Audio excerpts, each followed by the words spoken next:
قوم لوط جنہوں نے ایسی برائی کو ایجاد کیا جو ان سے پہلے دنیا میں کسی قوم نے نہ کیا تھا۔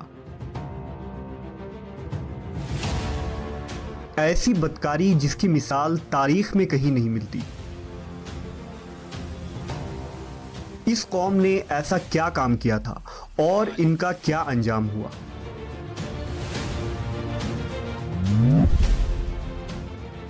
حضرت لوط علیہ السلام اللہ کے ایک برگزیدہ نبی تھے۔ آپ کے والد کا نام ہاران تھا جو تاریخ کے بیٹے تھے۔ آپ کی پیدائش عراق کے قدیم شہر اور میں ہوئی تھی۔ اس شہر میں ابراہیم علیہ السلام کا مسکن تھا۔ دراصل لوط علیہ السلام کے والد ہاران حضرت ابراہیم کے سگے بھائی تھے، یعنی حضرت لوط علیہ السلام حضرت ابراہیم کے بھتیجے تھے۔ چونکہ حضرت لوط علیہ السلام کے والد ان کے بچپن میں ہی انتقال کر چکے تھے، لہذا حضرت لوط کو حضرت ابراہیم نے بیٹا بنا کر پالا تھا۔ آپ حضرت ابراہیم پر سب سے پہلے ایمان لانے والوں میں شامل ہیں۔ آپ حضرت ابراہیم کے زمانے میں اہل سدوم کی رہنمائی کے لیے نبوت کے منصب پر فائز ہوئے۔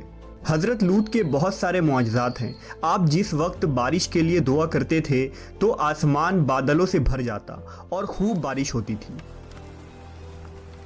حضرت لوط جس پتھر پر سر رکھ کر سوتے، اس پتھر پر آپ کے سر مبارک کا نشان بن جاتا تھا۔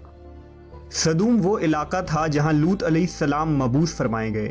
سدوم کے آس پاس 5 نہایت ہی خوبصورت شہر آباد تھے، جن میں سے ہر ایک کی آبادی 1,00,000 نفوس سے زیادہ ہی تھی۔ یہ علاقے نہایت ہی سرسبز و شاداب اور قدرت کی فیاضی کا حسین شاہکار تھا۔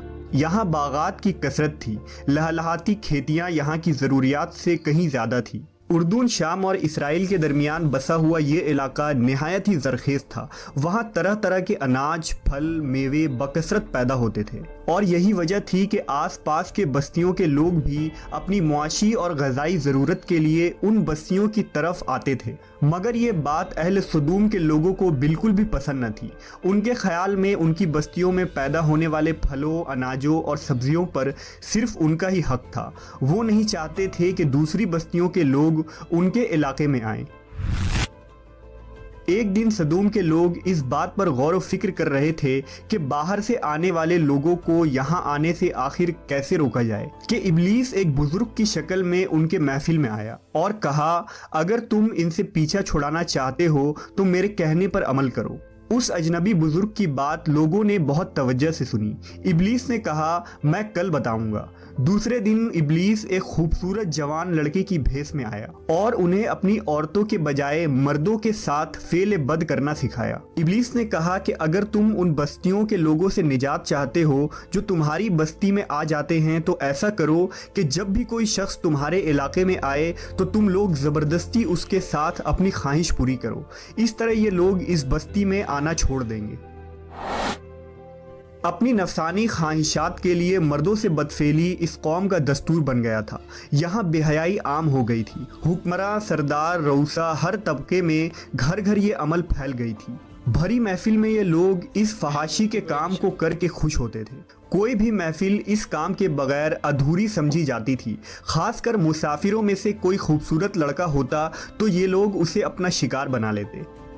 تلمود میں لکھا ہے کہ اہل سدوم اپنی روزمرہ کی زندگی میں سخت ظالم، دھوکے باز اور بد معاملہ تھے۔ کوئی مسافر ان کے علاقے سے بخیریت نہ گزر سکتا تھا۔ کوئی غریب ان کی بستیوں سے روٹی کا ایک ٹکڑا نہ پا سکتا تھا۔ بارہا ایسا ہوتا تھا کہ باہر کا آدمی ان کے علاقے میں پہنچ کر فاقوں سے مر جاتا اور یہ اس کے کپڑے اتار کر اس کی لاش کو برہنہ دفن کر دیتے۔ اپنی وادی کو انہوں نے ایک باغ بنا رکھا تھا جس کا سلسلہ میلوں تک پھیلا ہوا تھا۔ اس باغ میں وہ انتہائی بے حیائی کے ساتھ اعلانیہ بدکاریاں کرتے تھے۔ حضرت لوط علیہ السلام نے انہیں توحید کی دعوت دی اور بدکاری کے اس گھنونے عمل سے توبہ کرنے کا حکم دیا۔ حضرت لوط نے کہا، تم بے حیائی کیوں کرتے ہو؟ کیا تم عورتوں کو چھوڑ کر لذت حاصل کرنے کے لیے مرد کی طرف مائل ہوتے ہو؟ حقیقت یہ ہے کہ تم احمق لوگ ہو۔ حضرت لوط اہل سدوم کو دن رات واعظ و نصیحت کیا کرتے، لیکن قوم پر اس کا کوئی اثر نہ ہوا، بلکہ وہ بہت فخریہ انداز میں یہ کام کرتے تھے۔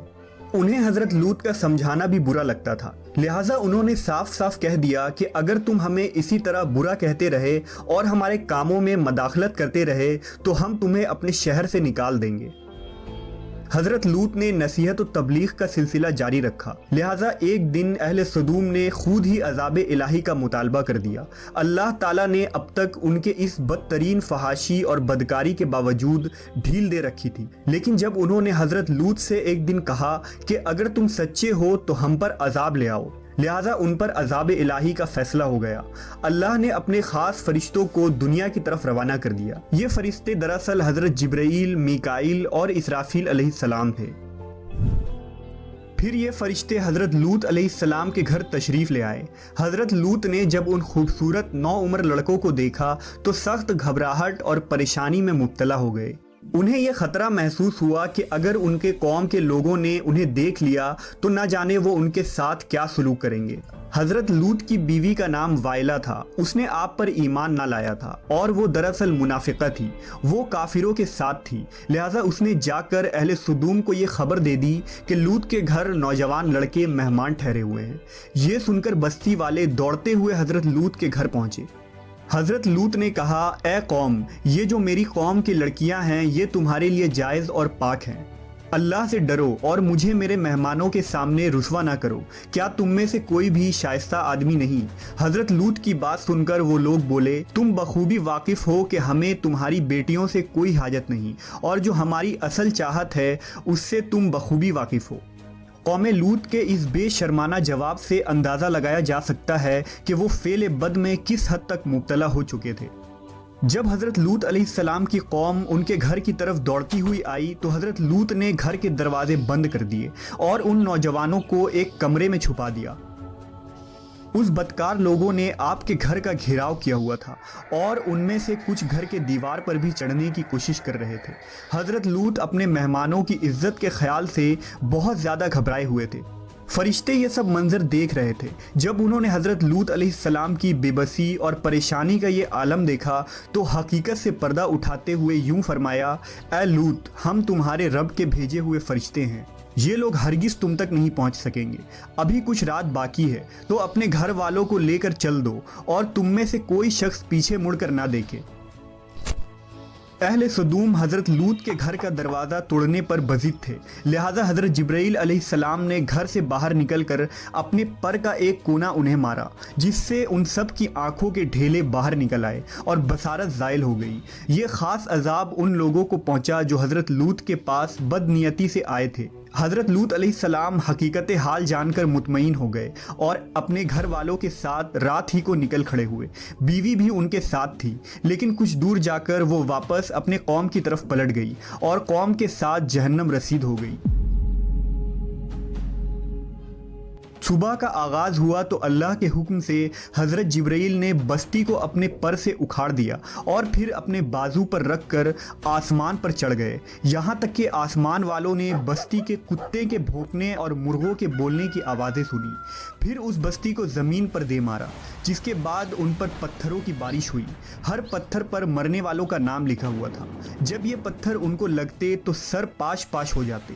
صبح سویرے شروع ہونے والا یہ عذاب اشراق تک پوری بستی کو نیست و نابود کر چکا تھا۔ قوم لوط کی ان خوبصورت بستیوں کو اللہ نے ایک انتہائی بدبودار اور سیاہ جھیل میں تبدیل کر دیا، جس کے پانی سے رہتی دنیا تک کوئی فائدہ نہیں اٹھایا جا سکتا۔ سمندر کے اس خاص حصے میں کوئی جاندار، مچھلی، میڈک وغیرہ زندہ نہیں رہ سکتے، اس لیے اسے ڈیڈ سی یعنی بحر مردار کہا جاتا ہے، جو اسرائیل اور اردن کے درمیان واقع ہے۔ ماہرین آثار نے 10 سالوں کی تحقیق و جستجو کے بعد اس تباہ شدہ شہر کو دریافت کیا تھا۔ تحقیقات سے پتہ چلا تھا کہ اس شہر میں زندگی بالکل ختم ہو چکی ہے۔ اس شہر کے راستے اور کھنڈرات کو دیکھ کر آرکیولوجسٹ نے یہ اندازہ لگایا کہ جب یہ شہر تباہ ہوا تو اس وقت لوگ روزمرہ کے معمولات کے کاموں میں مشغول تھے اور یہاں زندگی اچانک ختم ہو گئی تھی۔ اہل سدوم جنہیں پتھر بنا دیا گیا تھا، ان کے بت ابھی تک بحر مردار کے پاس موجود ہیں، جو تا قیامت لوگوں کے لیے ایک عبرت ہے۔ آج یورپی ممالک میں انسانی آزادی کے نام پر اس بدکاری کی اجازت دی جاتی ہے اور اس فحش عمل کو فخر سمجھا جاتا ہے، مگر حقیقت یہ ہے کہ ہم جنس پرستی بالکل فطرت کے خلاف ہے، جس سے انسانی معاشرہ تباہ و برباد ہو جاتا ہے۔ روایتوں کے مطابق ایک مرتبہ حضرت سلیمان علیہ السلام نے شیطان سے پوچھا کہ اللہ کے نزدیک سب سے بدترین عمل کیا ہے؟ ابلیس بولا، جب مرد مرد سے بدفعلی کرے اور عورت عورت سے خواہش پوری کرے۔ حضرت ابن عباس سے روایت ہے کہ رسول اللہ صلی اللہ علیہ وسلم نے فرمایا کہ اس شخص پر اللہ پاک کی لعنت ہو جو قوم لوط والا عمل کرے۔